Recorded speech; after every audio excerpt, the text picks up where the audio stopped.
amplia base industrial y, como sabemos, el resto de la India es muy rezagado. ¿Y por qué es? En parte, bueno, porque no se invirtió en una amplia base, y si se ven los datos de educación primaria y cobertura secundaria en la India, nada que ver, como diríamos simplemente.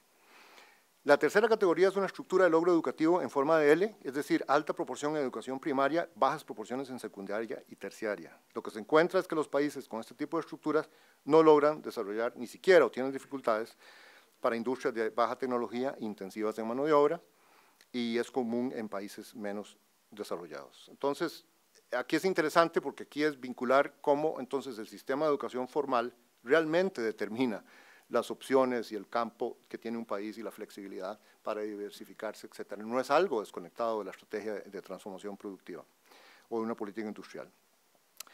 Bueno, hasta aquí el tema del enfoque de las capacidades. Otro capítulo de interés en la primera parte es el de Milberg, Jiang y Grefi, que analizan los retos de la política industrial en las cadenas de valor mundiales y en la era de las cadenas de valor mundiales.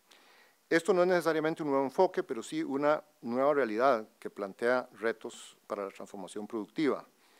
El hecho es, ¿cuáles son las políticas industriales en esta era, cuando tenemos todo este tema de la fragmentabilidad, de la especialización vertical? Una pequeña definición para comprender qué es la especialización vertical. En términos simples, un sector que hace únicamente ensamble, usando partes y componentes, en su mayoría importadas, tiene alta especialización vertical. Es decir, el país ahí está insertado en una banda muy angosta de la cadena de valor mundial, y un sector con más alta proporción de insumos producidos localmente, es decir, mayor número o muchos proveedores locales, tiene baja especialización vertical, está insertado en está capturando mayor valor en la cadena de valor. La pregunta es cómo hacer política industrial o de transformación productiva en esta era de cadenas de valor mundiales y con alta especialización vertical. Y esa es la principal pregunta que se plantean en ese capítulo. Y la respuesta requiere entender que hay dos tipos de cadenas de valor. Hay gran diversidad, pero digamos para simplificar un poco. Las impulsadas por el productor, que son las controladas por empresas multinacionales industriales, por ejemplo, plantas de automóviles de Ford en México o Intel en Costa Rica, plantas farmacéuticas, etcétera. La modalidad aquí es inversión extranjera directa en plantas propiedad de y operadas por empresas multinacionales industriales. Y las otras son las cadenas de valor mundiales impulsadas por el comprador, que son generalmente controladas por el capital más bien comercial, Walmart, Nike, Starbucks, y tienen otro modelo de negocios. No es inversión extranjera directa, sino que es la subcontratación internacional a empresas de propiedad nacional. Los autores argumentan que este tipo de modelo de negocios permite mayor dinámica de mejoramiento tecnológico vía, ya sea capturando más valor en la cadena, o bien ascendiendo en esa cadena de valor hacia mayor sofisticación, diseño y branding, y que eso permite desarrollar más capacidades en las empresas nacionales. Pero como digo, esto es, digamos, una simplificación, hay una gran diversidad de realidades allí. Ellos plantean 6 desafíos de las políticas de industrialización bajo esa realidad del reto de insertarse en cadenas. Solo me voy a referir a 3. Primero es esto de cómo aprovechar las cadenas para promover la modernización económica, el economic upgrading. Ya comentó un poco sobre esto. Los autores argumentan además que sacar pleno provecho de esas oportunidades requiere políticas industriales ahora con intervenciones más finas, más granulares, si se quiere, más detalladas, a nivel de actividades muy específicas, precisamente por eso, porque es especialización vertical y hay una banda muy angosta, y entonces ya llega uno a una conversación muy específica, como la que ha tenido el programa Costa Rica Provee, con la posibilidad de desarrollar proveedores para empresas instaladas en zonas francas. Entonces, en otras palabras, hay un reto de que ahora en esa estructura, en esa realidad, la política industrial requiere más selectividad en vez de menos selectividad. Todo lo contrario que lo que, digamos, la economía tradicional o, digamos, el saber convencional ha venido diciendo. Segundo, hay retos relacionados con la naturaleza de la gobernanza y la estructura de esas cadenas de valor. Este no es un tema nuevo, de hecho ya Prebisch y la CEPAL en los 50 lo trataba, pero claro que ahora hay cadenas muy diferentes, aquí no estamos hablando solo de banano o café o, en fin, productos agrícolas. El tema es que estas cadenas de valor mundiales generalmente tienen pocas empresas líderes en la punta de la pirámide, pero hay una base ancha de muchos proveedores, reales o potenciales en la base, y tienen estructuras de mercado y de gobernanza muy asimétricas. Y eso requiere que los gobiernos, que las políticas industriales y las empresas locales comprendan bien las estrategias corporativas de las empresas líderes con las que haya relaciones o que se tenga como meta atraer al país.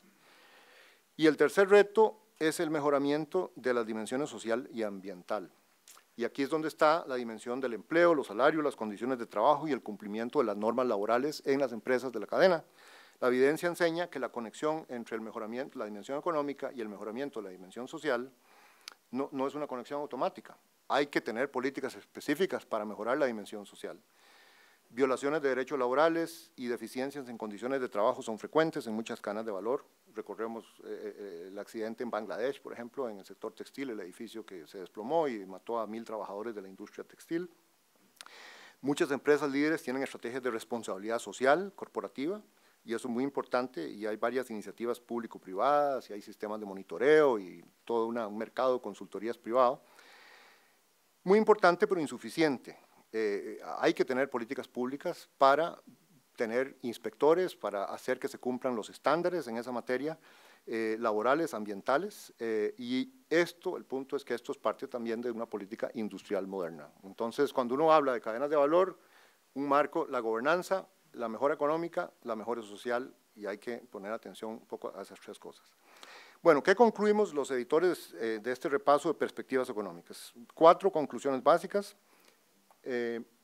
Primero, que las diferentes perspectivas tienen diferentes implicaciones para los objetivos, el alcance y los instrumentos de la política industrial.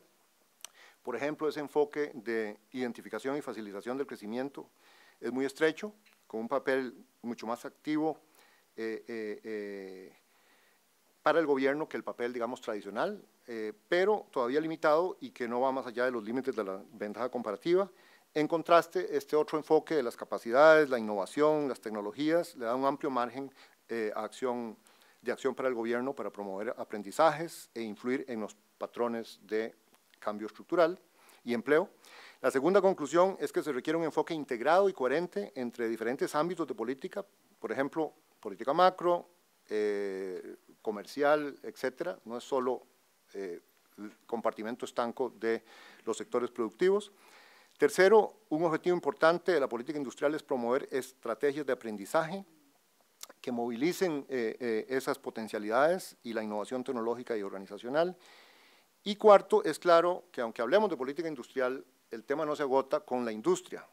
La industria manufacturera tiene un papel muy importante, pero se trata más ampliamente de políticas de transformación productiva que incluyen agricultura y servicios también.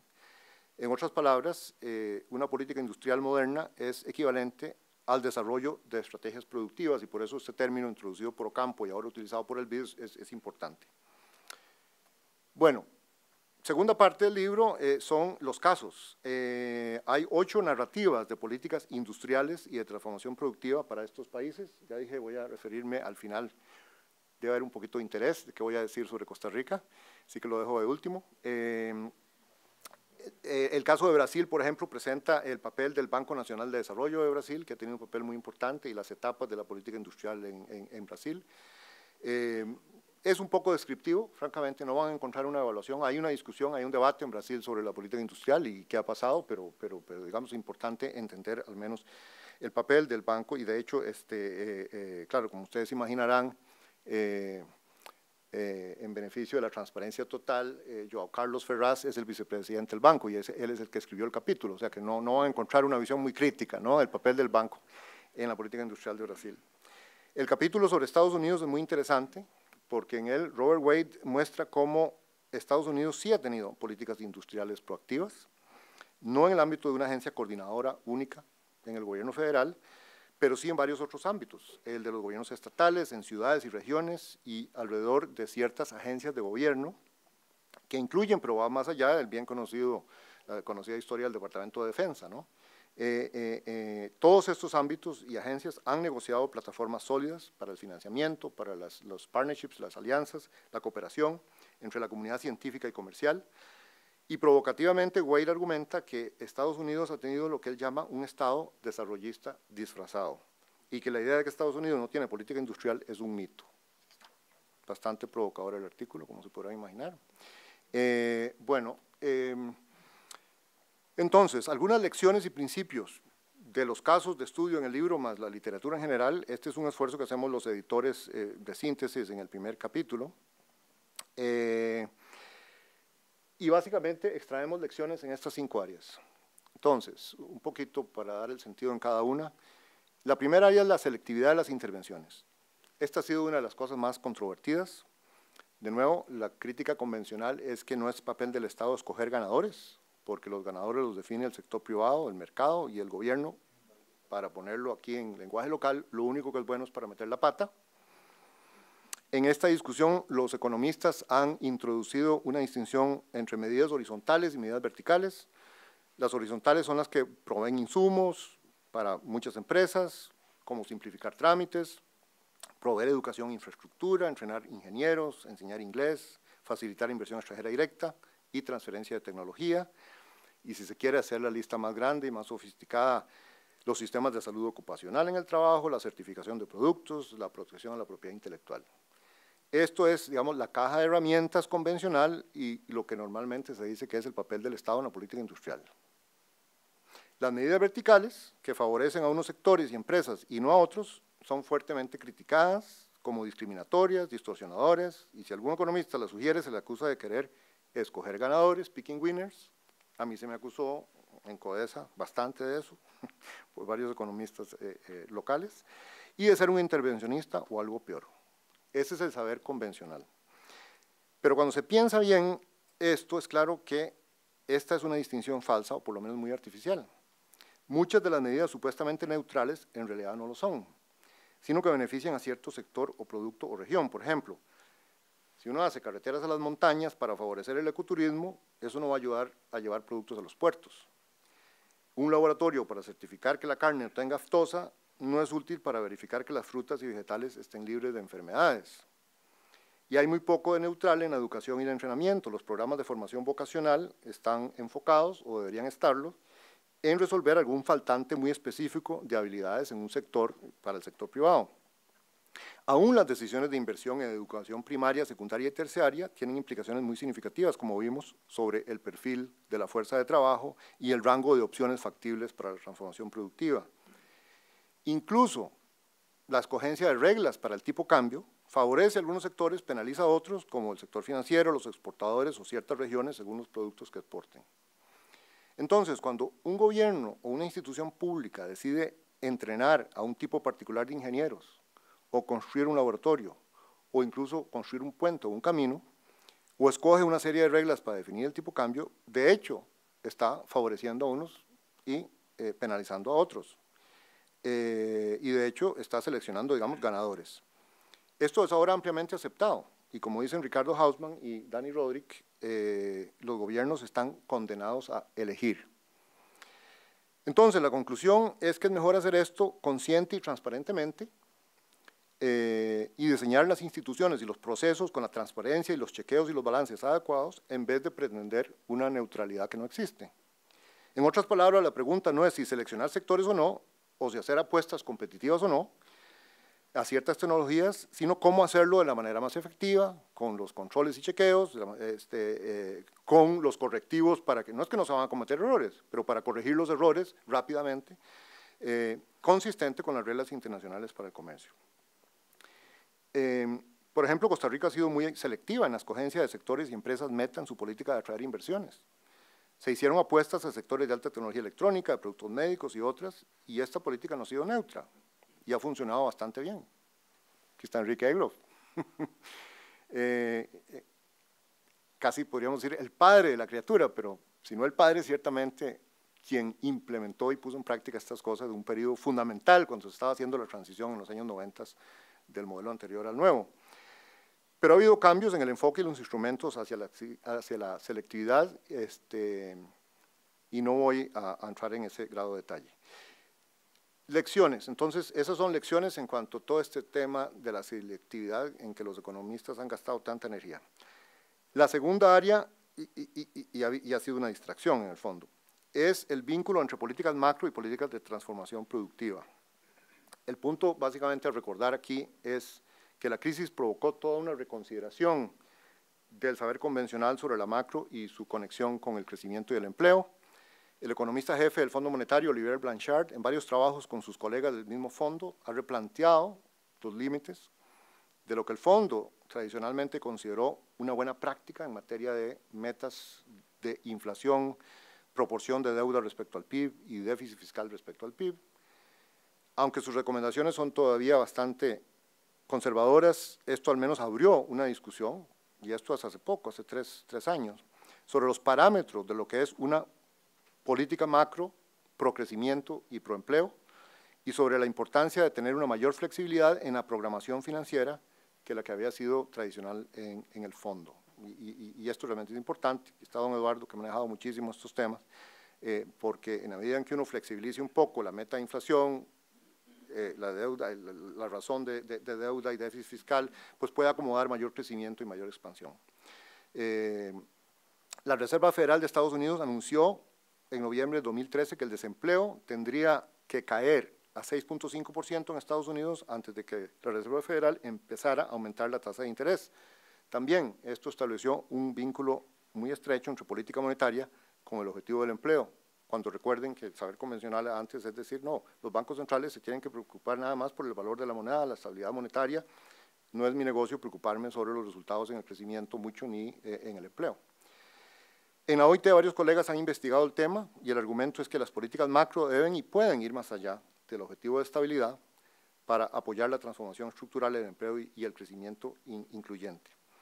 El capítulo 3 de Astorga, Cimoli y Porcile en el libro tiene un modelo formal para vincular el crecimiento de la demanda efectiva, la transformación estructural, la productividad y el empleo y cómo son influidas por el tipo de cambio y las políticas industriales y tecnológicas. Es un capítulo bien interesante que tiene una aplicación empírica con datos a Brasil, Chile y México en comparación con las políticas en Corea y es totalmente en la tradición estructuralista.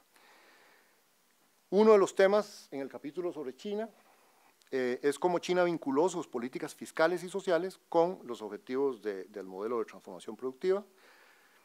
En particular, cómo durante el primer periodo de reforma, en los 90s, el énfasis del gasto público estuvo en la infraestructura y el crecimiento industrial muy intensivo en capital, y cómo a partir de fines de los 90 la política cambia a lo que los chinos, que siempre son muy inspirados con las metáforas, llamaron una sociedad armoniosa. Y los autores muestran cómo esto es más que un eslogan, refleja una nueva línea de política que da mayor atención a las políticas sociales, a contrarrestar la desigualdad que venía creciendo mucho y que ha continuado creciendo de hecho en China, y que está generando una creciente polarización social. Esa nueva línea de política incluyó alinear mejor los salarios con el crecimiento de la productividad, adoptar políticas de salarios mínimos, medidas para promover mayor respeto a los derechos de los trabajadores y mayor prioridad en la política social a los gastos e inversiones sociales. Se pasaron 2 o 3 leyes muy importantes, una de empleo, otra de salarios, etc. Todo esto, además, es parte del vuelco en el modelo chino hacia ponerle mayor atención al mercado interno como motor del crecimiento y no solo a las exportaciones, lo cual fue forzado por la recesión mundial. Ya China no podía seguir exportando a las mismas tasas al resto del mundo, en particular Estados Unidos y Europa. Pero el punto aquí es que de nuevo vemos una conexión muy estrecha entre las políticas y objetivos macro y los objetivos de transformación productiva y también las políticas y objetivos de empleo y de mercados laborales.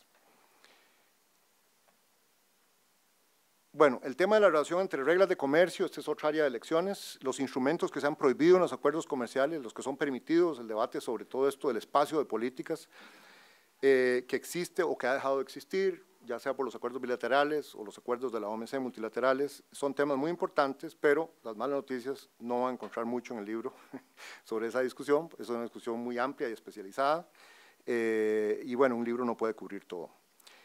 Pero los diferentes capítulos sí tocan lateralmente el tema de las políticas comerciales y de ese material, más la literatura sobre el tema, los editores extraemos 3 lecciones básicas.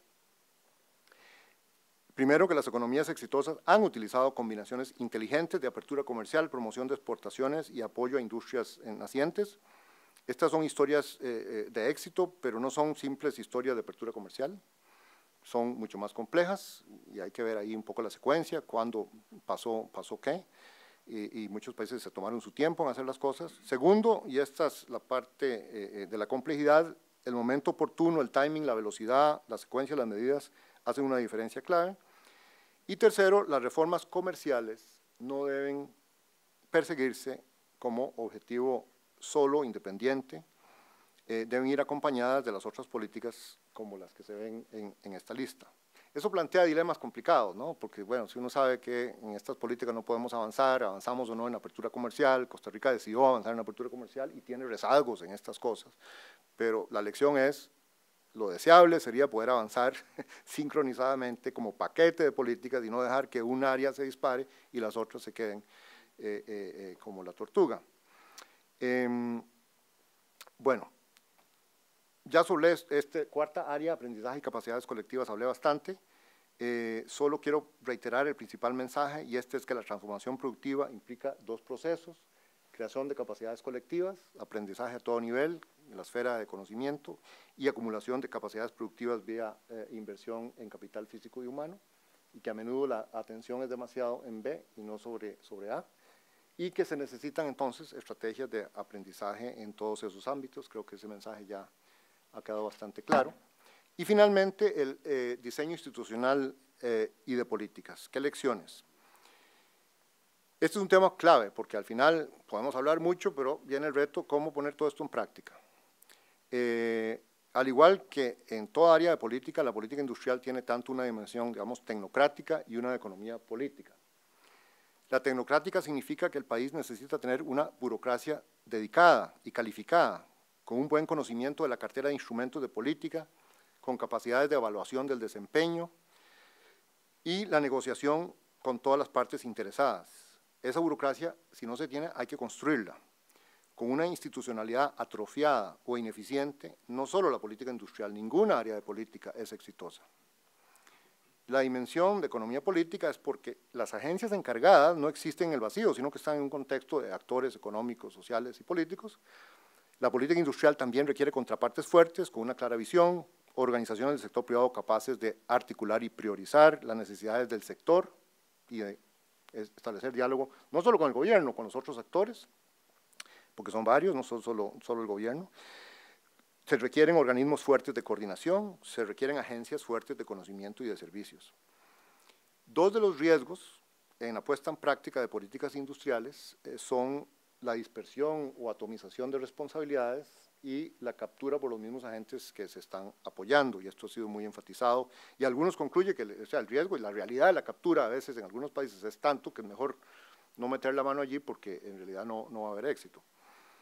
En cuanto a la captura, se ha aprendido mucho sobre cómo diseñar incentivos e instituciones para evitar el abuso, establecimiento de estándares y reglas claras, pero claro, con capacidad para aplicarlos, cláusulas de extinción automática.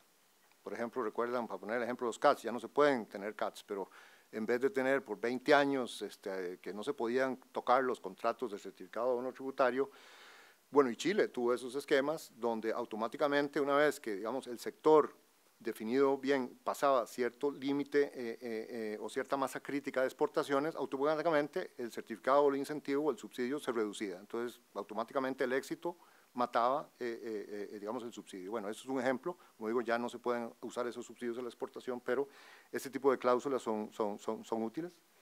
Establecimiento de chequeos, puntos de referencia claros para determinar éxito o fracaso de proyectos y parar las cosas. Eso es difícil, pero cuando no están siendo exitosas o cambiar de rumbo. Transparencia y rendimiento mutuo de cuentas. El uso de este tipo de controles y disciplinas requiere organismos competentes, capaces de aplicar disciplina y una cultura de rendición de cuentas, pero de nuevo, esto no es único de la política industrial, en todas las áreas de política. La atomización de responsabilidades y la falta de coordinación es el otro riesgo, y es en realidad una realidad en muchos países que le quitan efectividad a un proceso de cambio. La formulación y ejecución efectiva requiere de mecanismos eficaces de coordinación entre actores claves. Por naturaleza, estos son temas en que muchos tienen que colaborar. No es posible pensar en que una agencia va a hacerlo todo, porque estamos hablando por ejemplo, esta visión del aprendizaje, muchas áreas, cadenas de valor, cámaras, sectores, universidades, etc. Entonces, para eso, la experiencia internacional exitosa está llena de este tipo de mecanismos, consejos de competitividad, consejos o comités sectoriales, redes informales de comunidades de práctica, asociaciones público-privadas. Hay un muy buen libro Breeding Latin American Tigers, de Robert Devlin y demás, que tiene mucho detalle, muy bien, sobre América Latina en este campo. El otro elemento es que, como toda política también, se requiere una buena métrica de medición, un sistema estructurado para el seguimiento y la evaluación de programas, es un ingrediente clave para una buena política en general. Y finalmente, las políticas de transformación productiva requieren un grado de consenso social y de apoyo y una visión compartida. Esto significa que también las instituciones, algunas de estas mismas, para tener esa visión, para consultar, discutir y promover la participación de los actores claves son fundamentales. Entonces, el tema de la institucionalidad, más otras cosas, es una lista corta, ¿no? Y aquí ya vamos a entrar en el caso de Costa Rica, en donde hemos en una serie de áreas publicado y tenido documentos excelentes, por ejemplo, en el campo de la ciencia y la tecnología, pero la pregunta es cuánto de eso se ha llevado a la práctica. Entonces, concluyo con el caso de Costa Rica, con base en el capítulo de Eva Paus, pero básicamente yo estoy de acuerdo con la mayoría de lo que se dice aquí. Paus aplica un enfoque de capacidades o de competencias para analizar el modelo de crecimiento y desarrollo de Costa Rica. Ella argumenta que en Costa Rica frecuentemente se cita como una historia de éxito en términos del crecimiento de la exportación y la diversificación, pero que si se fija la atención sobre las capacidades o potencialidades locales, el modelo tiene serios problemas. El éxito en las exportaciones no se ha traducido en un éxito de desarrollo por varias razones. Primero, las capacidades sociales, como la educación, estos elementos institucionales que acabo de mencionar, y las inversiones en infraestructura no se han mantenido al día con las necesidades competitivas y del sector privado.